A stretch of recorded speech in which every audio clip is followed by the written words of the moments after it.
bata pa po ako, hindi ako ganun makabili ng sasakyan na mga laruan kasi nga sa hirap ng buhay namin. Kaya napilitan ako na mag-improvise ng mga laruan sa pamamagitan ng mga recycled materials, kagaya po ng mga empty box ng shampoo, ng mga toothpaste, para kahit papano makasabay ako sa mga kalaro ko na may mga laruan din na nasasabing nabibili sa mga palengke.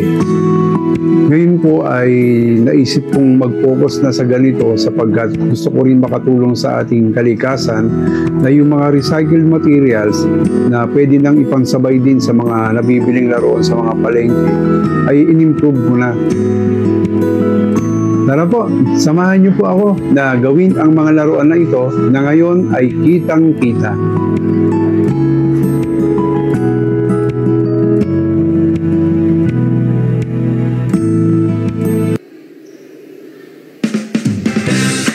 Naman! Nakaka-inspire, di ba? Talaga namang puno-puno ng obra at art. Syempre talagang dapat ang buhay. Ang utak sa likod ng laruan na yan, walang iba kundi si Kuya Jaime Floresta Jr. Kuya James, welcome po. Welcome po. Ay, sir, ito po yung mic. Ayan po yung mic natin. Ayan. Good morning po.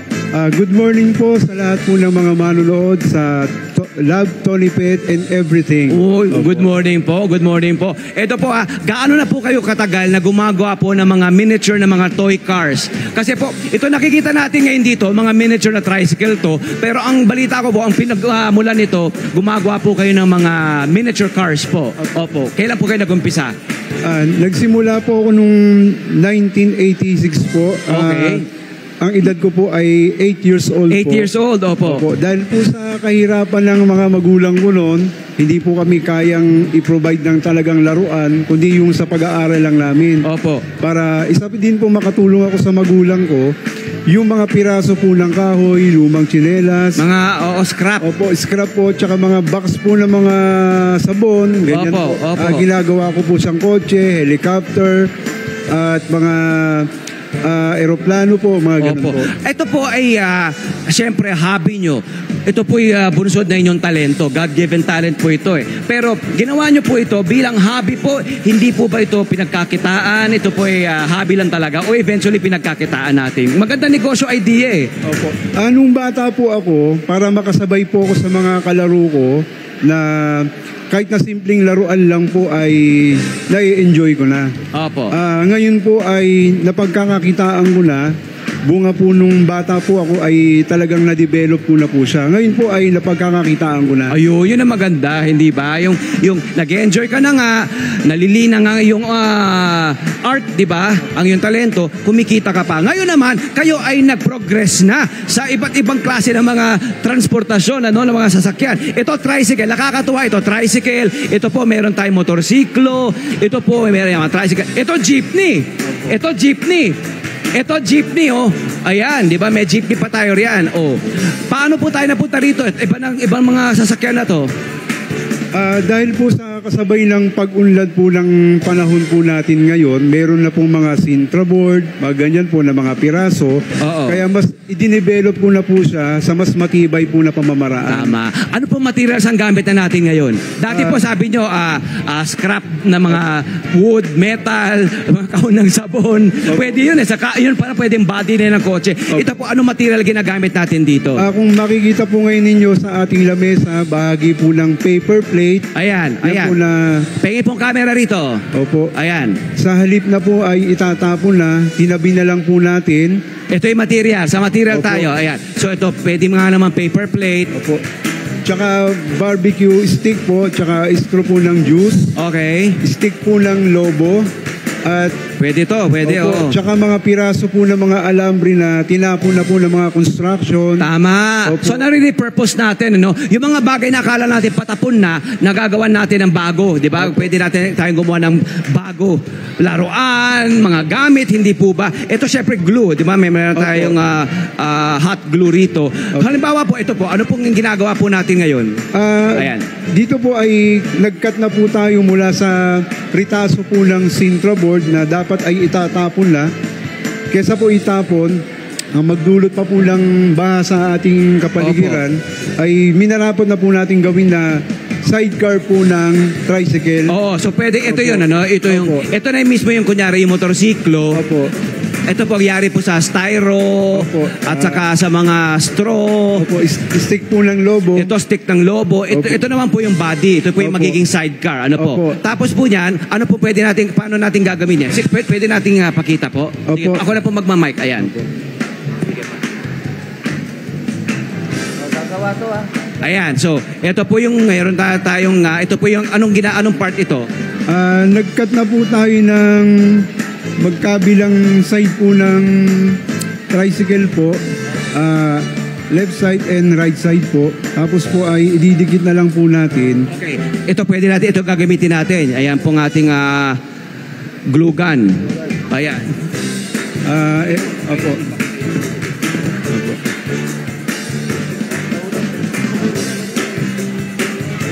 Ayan. So sa mga kabarangay natin nakaka-tune in lamang sa ating programa, itong si Kuya James ay kilalang gumagawa ng mga miniature ng mga toy cars. Ito, toy tricycle ang kanyang ginagawa, hindi ba? Pwede, di ba, sa mga, yung mga nagka-tricycle dyan, ano ba na meron tayong ganitong memorabilia sa bahay, di ba? Pwede kayo magpa-customize, hindi po ba? No? Halimbawa, ako'y may tricycle, pwede akong magpagawa ng miniature na tricycle, pati yung TODA number, ano? Opo, pwede po na kahit ano po yung gusto nyong pagawa ng miniature po ay kayang-kaya po natin. Yeah, pakita natin ito. Ito na, binubuo na natin yung sidecar mismo. Ito na yung ito yung gilid, ano? Gaano katagal gawin ang isang toy car, Kuya James? Kapag sanay na po, umaabot po siya ng 2 to 3 hours po kagaya po nitong binubuo natin ngayon. 2 to 3 hours, pwede yun. Opo. Sa isang araw, may mga nagpapakomisyon po sa inyo. Ano po mga ginagawa nyo, mga tricycle po? Bukod po sa tricycle at jeep, meron din po tayong ginagawa po ng mga branded po na mga sasakyan. Pwede. Yung po mga branded na mga sasakyang ito, yari rin po ito sa Citra board, mga ganyan po. Opo, sa Sintra board po, minsan po ay may mga napupulot tayong mga piraso po ng aluminum. Opo, sama-sama na po siya para mabuo po yung isang sasakyan po na sports car, jeep o tricycle. Pwede.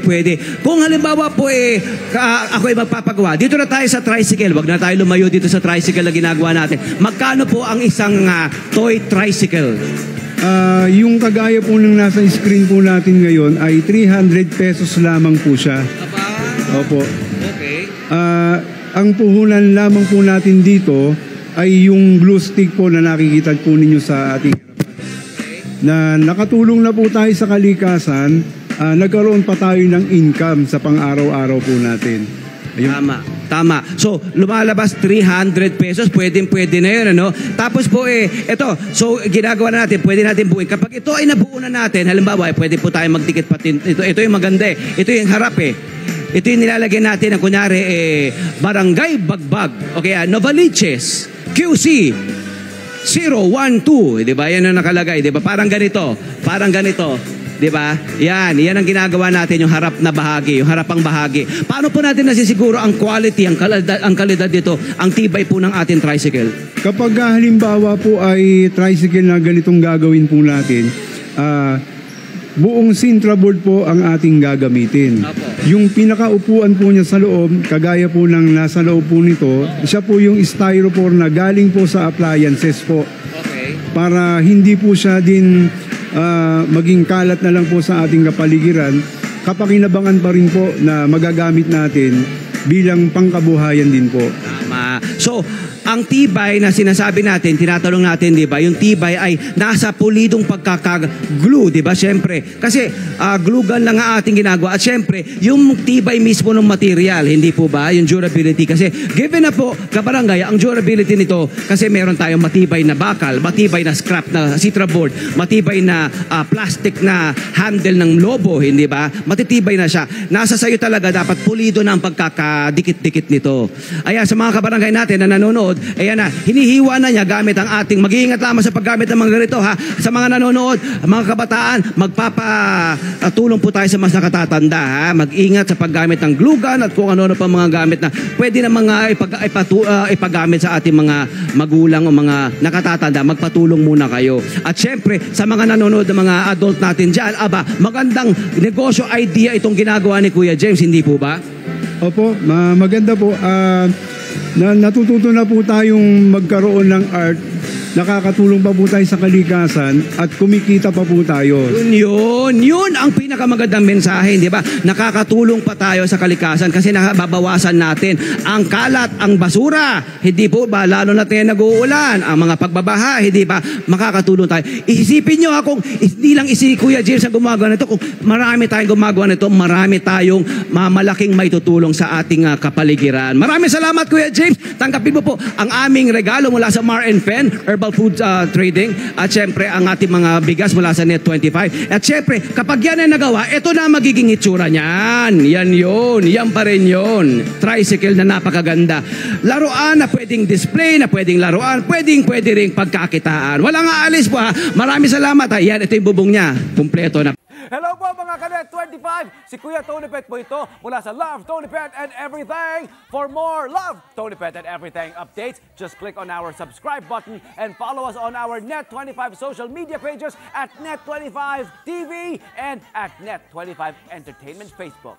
Magkita-kita po tayo!